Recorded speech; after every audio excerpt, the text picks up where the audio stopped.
Hi everyone and welcome back to another video. So NotebookLM isn't limited to PDFs and documents. You can also add YouTube videos and websites as sources, allowing the AI to analyze online content alongside your notes, articles, and research materials. So this makes NotebookLM a powerful tool for learning from videos, web articles, tutorials, and online research.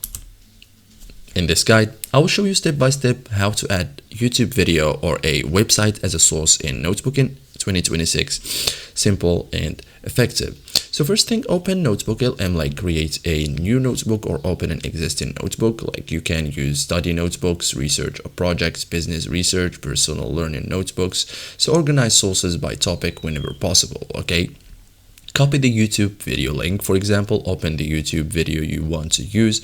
For example, include educational lectures, tutorials, interviews, presentations, documentary videos. So copy the videos URL from your browser, and public videos work best.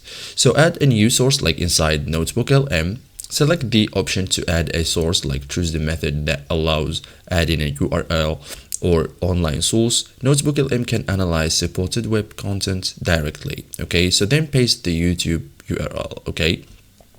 You can also copy the website URL. So open the web page you want to analyze, for example, new articles, research articles, blog posts, tutorials. So copy the full URL. Public website work best.